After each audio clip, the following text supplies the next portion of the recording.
What's up and welcome back. I'm John Stark from MacMovieGuy.com, your favorite blind film critic, and today we're diving in head first into the new Disney Plus series, Win or Lose.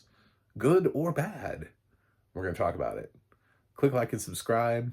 I'm a blind film critic. I benefit heavily from initiatives that lean towards diversity, equity, inclusivity, and I'd like for us to run back into that building and put out the fire that seems to be raging. And so that I can continue to talk about audio description and accessibility for people like me. And it's a great time to be alive. I feel very loved as a blind person. So let's kick it. Let's kick Win or Lose off. It's a Pixar series. It's the first original Pixar series. I can't say it's the first Pixar series because there was Monsters at Work. And I guess Cars tunes. There were the Toy Story shorts. So they're making very sort of, being very careful in saying first original, meaning it's not based on a previous material that Pixar put out into the world. And it has sort of a rotating voice cast. It's anthology-esque. It's, I mean, in the way that the lead character in each story changes, but the event around it does not. I don't know what I would necessarily call that, but it's all about this, baseball game with these kids, and like the first episode is one of the kids on one of the teams, and their dad is the coach, and they're worried that they're not good enough. And then the second episode is about the umpire who is single and has messed up his life because he was too afraid of commitment to begin with, and he's inside his head about that whole thing. And I don't know, maybe that will work out for him. I don't want to spoil either one of these, but in case you want to watch the show. So, Win or Lose. I do kind of wonder, I'm like, this is the show Pixar wanted to make? Like, deep down inside, this is what they've been clamoring to make if given the opportunity to make a TV series like from an original concept, or did they just not have an original concept? I don't love the show. It feels sort of derivative of Inside Out, where we're already sort of talking about our feelings and our emotions and having people sort of relate to, well, this is what I'm feeling inside, and let's explore that in a unique way. So like in the first episode, the girl is very insecure of who she is. So that manifests as like an actual blob. And eventually this blob sort of like takes over and consumes her. And then she's left with this sort of like flood of doubt that she addresses with her father about, nepotism. Is she only on the team because she's his daughter, that kind of thing. And the second episode explores loneliness, I guess. The feeling of it, the inadequacy of being a partner. It tries to hit really heavy moments, but it does it in a way that still knows that probably the target demo for this is kids. There's a scene where should have had more dramatic weight if this was aimed at a higher audience, where the guy mentions he ends up playing a video game, like a dating video game. It's so weird. I know this is what Pixar does, is that they take things and they sort of like imagine a new way out, which is what makes it cool. I mean, they like the blob thing is like, that's a new way of interpreting that scene, and this way he's playing like a dating video game, and he's asked by I don't know if it's a real girl or whatever on that thing, but he's asked by the girl that he's virtually dating in this video game about a past relationship, and he says, I broke it off before uh, you know, before, she could hurt me, basically. Like, he assumed that things couldn't possibly work out for him. So that sort of self doubt, self loathing, um, self worth is not fully explored in a way at an adult level that I felt like was rewarding. When you sort of get in that complicated dating stage, because you have to keep it sort of light for families, because again, this is a Pixar thing that's on Disney Plus. They know kind of what's going to be watching this. So it's kind of a heavy conversation to have, and they kind of find a silly way of hitting it. It's interesting, but it's also, it sort of lacks the brevity to really land that emotional gut punch that it could land, that Pixar is known for landing. They couldn't quite figure out how to do it in a very short episode either. That's the thing too, is unfortunately, whoever directed the first like 10 minutes of Up is not doing this, because that person figured out how, in just a short period of time, how to ruin your entire life forever. Yeah, I mean, to wreck you in a moment, to destroy you, to tear you down, to whatever. And that person needs to be directing this series.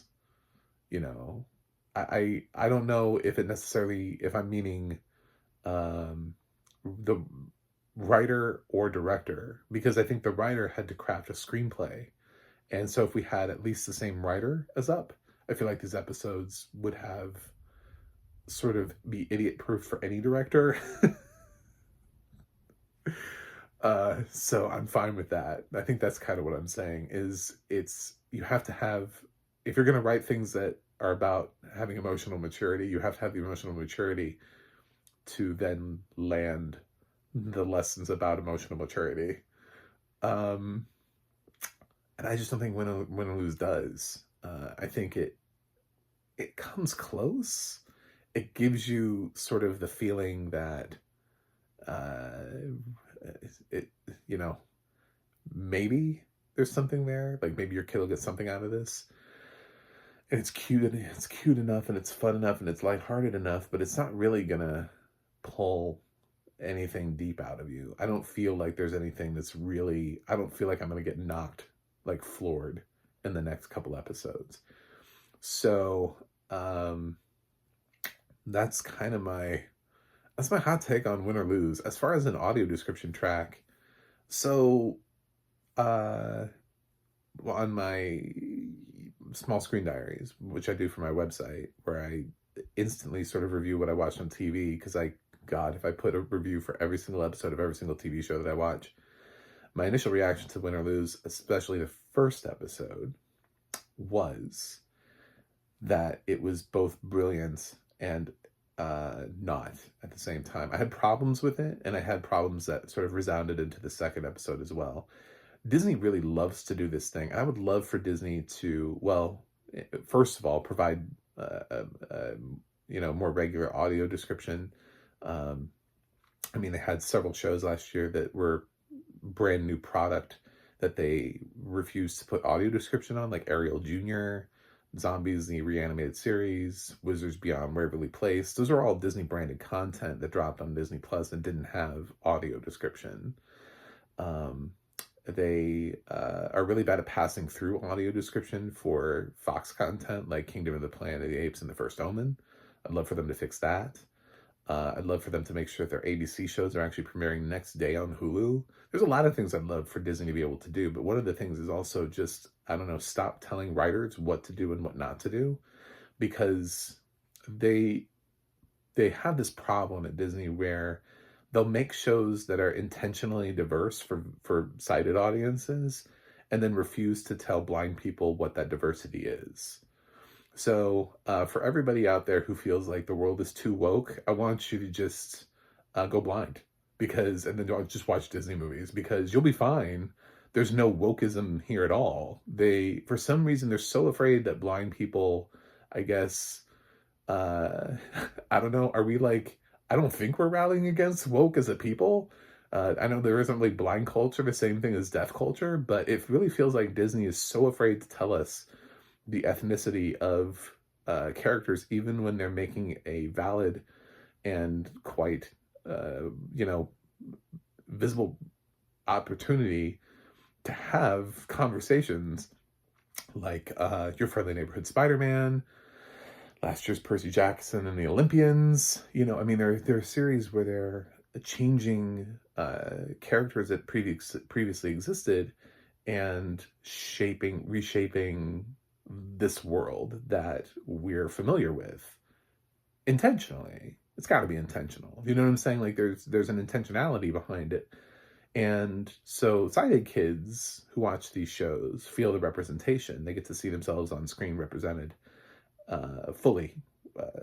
Blind kids don't. Not only is there no blind kid here, if you were to try to say, well, you get your representation through, really, do we? Whereas I don't see a blind kid playing baseball. I mean, I'm not saying that there should be, but at the same time, there isn't one. So there just really isn't any representation here across the board. We're just watching everybody else not be represented through some sort of homogenized version of it means nothing, it has nothing to say. Nobody, you know, we don't want anybody to be anything. You could be anything, they could be anything, who cares? But that's only the world we live in. To sighted people, all of these people look like something. You know what I'm saying? So we're just left behind. You're not really giving us an accurate representation. You're not allowing your audio description team to do their job. You're just leaving people behind. That's all you're doing, is that you're saying that blind people don't deserve to have this. Blind people shouldn't know this. Blind people won't understand. It's treating me like I'm an idiot, and I don't like it. And it's something that Disney perpetuates a lot. And I know they have writers for their shows. I know that writers like RIDERS, when they send out to their audio description companies that say do's and don'ts. And I have a feeling that one of the don'ts is don't describe a race or ethnicity for these shows, because any idiot would be doing this. Like, especially the intentionality of this casting. And like I said, the other shows, the show I just reviewed of theirs before this, Your Friendly Neighborhood Spider-Man, I mean, like the casting is so specific. How could you not mention it? You know, why would you dodge it? That cast is so diverse. You have a black Green Goblin, you know. I mean, Coleman Domingo, the cat. You went to the expense of casting Coleman Domingo, but yet you don't want blind people to know that you did in that voice space. It's incredibly frustrating. And another thing that they do here too is they don't like credits. Disney doesn't like credits. Apple Plus doesn't like credits. They're just like, I don't know what the credits are, but we're just not going to do them. They really just don't like credits. So at least for the Marvel shows, if you wanted to watch the whole thing all the way to the end, they describe images. This one just stops talking, and then you listen to music until the show runs out. And then you get like down at the end, you're like, win or lose. And then it like comes back. But you're left for a while with just music.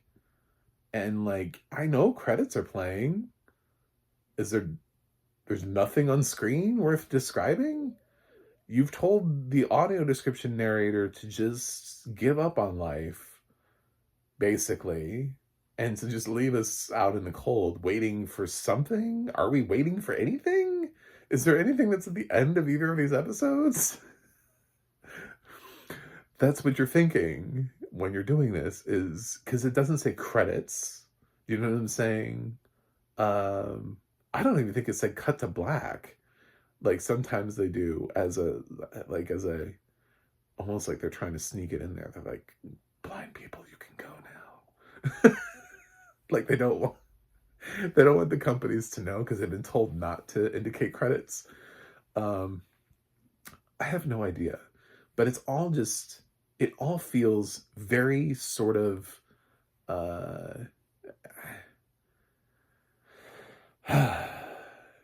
it feels like we're gatekeeping and that a set of rules has been made up for us and I'm inside of a box. That's what it feels like. It feels like Disney picked me up and put me in a box.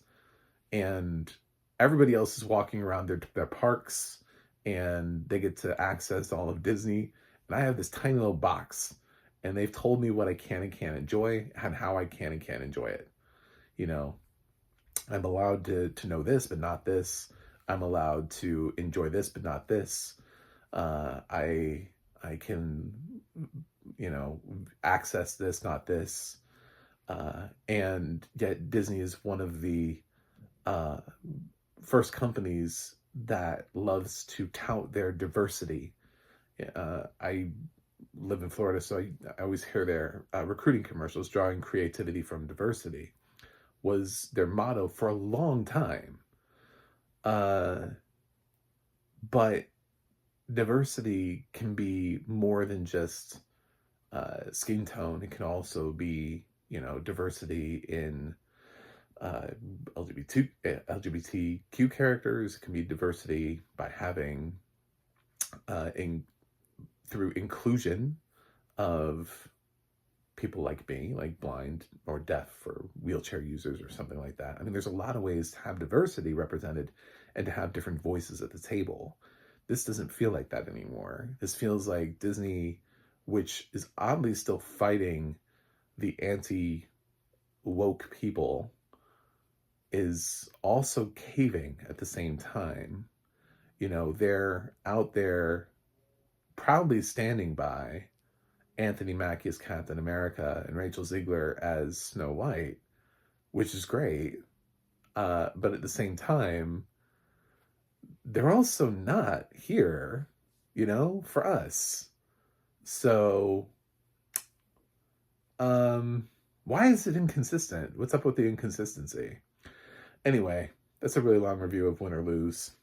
But I'm not like a huge fan, and I'm starting to get a little bored by Disney's sort of discriminatory approach to audio description. It's not my favorite anymore, and it's giving us the air of accessibility, the air of without actually doing it. The one thing that they did right, and I almost feel like somebody reads my blog, is I've talked quite a bit about size relativity. It's something when I first started writing that I came into the field, and I talked a lot about size relativity with regards to things that are fantasy and sci-fi. And I really heard that hard in the first episode with regards to the Blob, and that was done very well. The Blob was always, because it's a thing that doesn't exist, you don't actually have a blob that represents your emotions in real life. And every time it grew, it was always referred to as being like a new size. So like it started off as like a kitten, and then like later on it's like the size of a trash can, so yeah, it's better than just kind of saying, small, tiny, medium, large, because those kind of mean different things. What does it mean to you? Is it as big as this? Is it as small as this? If you just say something, if you say a small blob, is it small like a penny? Is it small like, I don't know, a Matchbox car? I know that goes, oh my God, I just aged myself. Nobody plays with Matchbox cars anymore. Like, what? I should have gone with the Micro Machines. Would have really aged myself. I don't think they make those anymore. Is it as small as a Micro Machine though? For real? But that's the kind of thing. It's like, what level of small is it? And to try to put some sort of real world context on it, I think helps a lot. So there's an audio description team here that wants to do something. I can tell because there's quality in the audio description that they do and are allowed to write. But the fact that Disney won't allow them to do it, and I know they won't allow them to do it because it's a perpetual problem throughout all of their series. Like, this is a recurring problem where they just don't want us to know. They just don't want us to know who these people are. And it's very frustrating. And they want the points for diversity, but for some reason, they don't want blind people to know that it exists. And it's baffling. I don't know the reason for that. So, I'm going to give Win or Lose a B. I think it's fine. I don't think it's great, but I was looking forward to Pixar's first show. I just don't think it has the emotional depth needed to hit the punches it wants to in such a short span of time as we bounce from person to person in and around this baseball game. So, anyway, thanks for watching. Thanks for subscribing. Remember, inclusivity is not a bad word, and I'll see you guys on the other side.